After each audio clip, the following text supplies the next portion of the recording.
Rutherford Issues with Bryan Barrett on FM 101.9 and AM 1450 Murfreesboro, FM 100.5 Smyrna. Listen and watch at WGNSradio.com. Rutherford Issues, powered by Middle Tennessee Electric and through their Sharing Change program.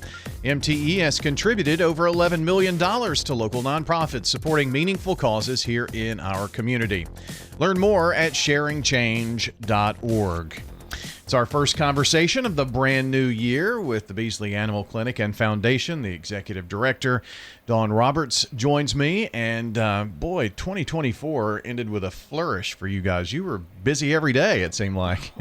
Yes, we were. We had a busy year, but that's really good. But yeah, towards the end of the year, we were quite busy. But you know, it's.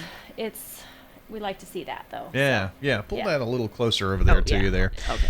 It kind of gets wieldy over there. But, 2024, I think you sent Katie in a couple of times just because you were so busy yourself. Right, exactly. Yeah, I had to, we've had some, staffing issues, so I've had to help in the clinic. And so luckily Katie's great to come and fill in for me. So that's the thing about being the executive director, but you also have that experience, right? Right.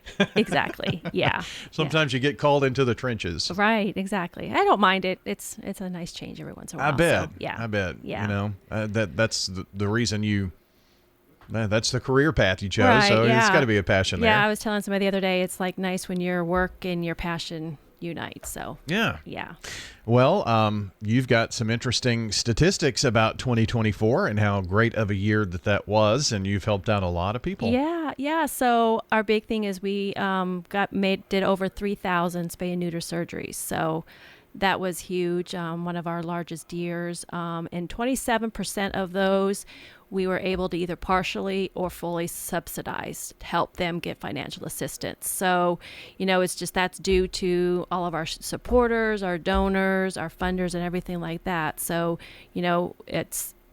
they truly do make an impact for people that really need the extra help. So, we gave away over 8,000 pounds of dog and cat food through our distribution partners and at the clinic ourselves. And we saw, I think, like 10,700 patients come through our clinic last year. So it's busier and more people are, struggling and everything like that. So we're glad to be here to help. And as our community grows, absolutely, so is the demand, I guess. Absolutely. You're right. Yeah. And so that's where it's just, we couldn't do what we do without our community support and our faithful followers and donors and everything. Like I said, 27% of those spay and neuters were, even though we're already affordable, some of them received it for no cost. Mm-hmm. So, and the 3,000 surgeries, I guess there's no way to know exactly how long it takes to do that, but I mean, even if it's an hour per surgery, that's 3,000 hours, know. Yeah. So it's and think about the thousands of lives we've saved. So no more litters for all those pets. So absolutely. Yeah. And that is the key, and well, that's why Jesse Beesley did what he did in the beginning. Absolutely. Yeah, and it's interesting. It's 45 years this year. 1980 is when the foundation was organized. So we're excited to be celebrating 45 years of being in the community. Oh gosh, yeah. You said 1980 and 45 years, but that's true. Yeah. The 80s just seemed like yesterday. Exactly, I know. But definitely not the case. But that is cool, and I'm sure that. I mean, when someone sets out to do something, I don't know that they ever dream that it could be what it is in 45 years. Right. I'm sure the Beesleys did not really know what the impact that the clinic and ultimately the foundation would have. But it certainly it's is a great story. It really is. And I find it interesting is that it was the grassroots effort of those involved with Beesley that did make spay and neuter mandatory for adoptable animals. So it was great. Yeah. Are there other organizations like Beesley and other communities? Yeah. I'm sure there are. Yeah.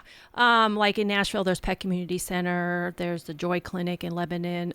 Shelbyville has one. Middle Tennessee Spay and Neuter Clinic. There's one up in Clarksville. So there's some in East and West Tennessee and things like that. So, But yeah. you would have to be, for our area at least, one of the oldest, I would think. I believe so. Yeah. Yeah. Just because of the vision 45 years ago. Exactly. And the dog and cat food distribution, that's something that I guess was maybe more of a recent foundation work. Right. It was I believe it started in 2016 as our outreach, where that included giving dog and cat food out, and as well as providing vaccinations to senior citizens, the homeless, and things like that. So, and then our newest program, of course, is a couple years old, is the Oliver Pet Assistance Fund, where we help keep pets with their families when they have an urgent vet care with our partnering full service veterinarian. Yeah. So, yeah, what started out as, spay and neuter, it turned into wellness and outreach and education and just the whole gamut of responsible and pet care and keeping pets with their families. Well, I know that when I start talking about the history of Beesley and all, and you mentioned Oliver Pet Assistance Fund, and it makes me think of Amanda every time, and what, in 2016, seeing a need in the community and stepping right in to help with that, Absolutely. and the clinic and foundation have had some great leadership along the way, yourself included in that. So it's just good to see things continuing to go on and being, having the foundation and a not-for-profit status and that kind of thing. You put together these reports, so I'm sure that you all are still working on what happened in 2024 for everybody. Yeah, there'll be a full annual impact report that will go out. It'll be on our website, and we'll post it and things like that, kind of showing our true impact to all of our different programs and, what's needed to help fund those. And like I said, we couldn't do what we do without the support of our community partners, our donors, and our funders and things like that, because ultimately, that's where we're able to provide our services. And you have several events along the way to help do that, and just community donations from folks as well. Mm-hmm.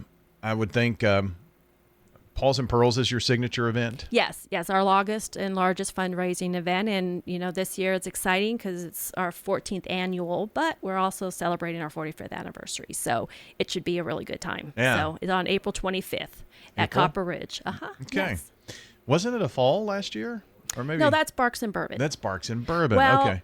In maybe 2 years ago or 23, we had it in the fall because we were just coming back from COVID and all that stuff. So Gotcha. This will be, I think, this second year, maybe it's in the spring. Okay. Yeah. I don't know. Time goes by so fast. Yeah. It definitely all runs together. Yeah. And a lot of things that were spring events became fall events because of that weirdness that was going on and all that. So that's so April, do you have information on the website about it just yet? We do. Yep. We are looking for sponsors, and, if any businesses want to have a great experience, want to donate to our silent or live auction. But yeah, everything is on our website and for that fun event. So you got lots of great people who help put that together. We too. do. We have a great committee. Yes. So, and I mean, my board is fabulous too. So. Yeah. So the committee operates outside of the board, but I'm sure some board members kind of cross over. Yep. They're separate volunteers that, give, their time and effort to, putting on an event like that takes a lot of manpower and effort, and, so we're super grateful. Copper Ridge seems like one of those places that is just fitting for Paws and Pearls. It's a great venue, and they're wonderful people. So yeah, it's great. See all the animals around, it makes you feel at home. Absolutely. The horses, yes. Yeah, the horses. Yeah. I had my picture made with one of those, and as I turned to take the picture, and the horse tried to nibble the back of my shirt. So that's all fun. Yeah. But anyway, so we're talking with Dawn Roberts today, Beesley Animal Clinic and Foundation, here on the show. And check out the website, BeasleyAnimalFoundation.org, for all of the information about Paws and Pearls that we talked about as well.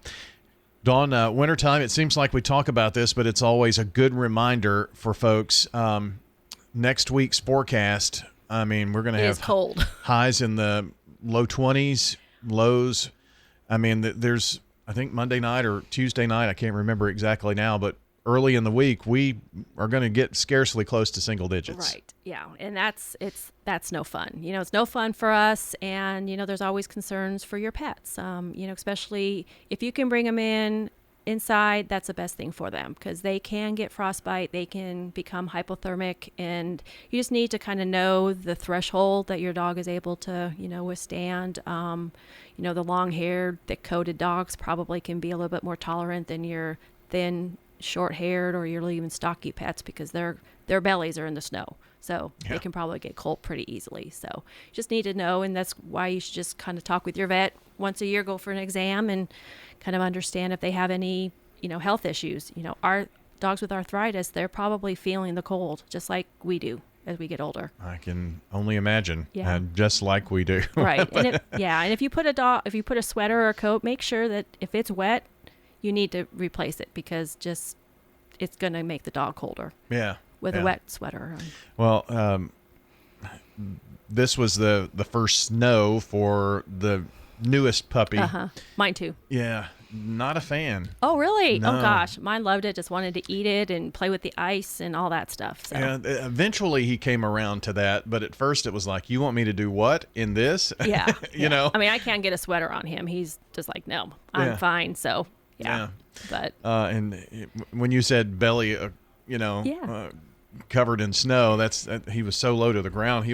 At first he was hopping through it, just because am I supposed to walk through this? Yeah. But I mean, people get very creative, even putting the booties on. You can put booties on. Yeah. And I mean, if you're going to take it for a walk, you got to watch out that, you don't know what kind of chemicals are on the sidewalk or roads or anything. I'm sure everyone knows this, but antifreeze is very, very toxic to animals. And some of the de-icers that, is not good for them. So, if you go for a walk and play in the snow or whatever, you should always wash your pet's paws just to make sure that when they're licking it and stuff like that, that, they don't ingest something that is not going to agree with them.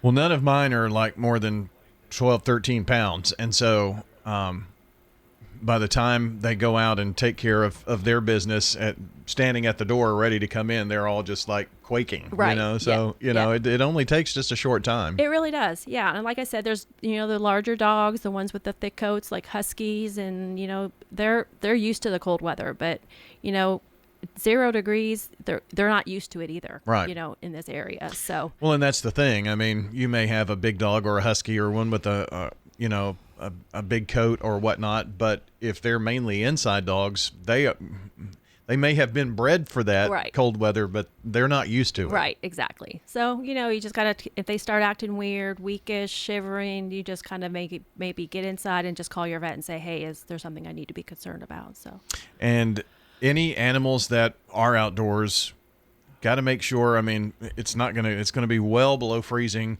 day and night for 36, 48 hours straight. So you need to make sure that, their water's going to freeze.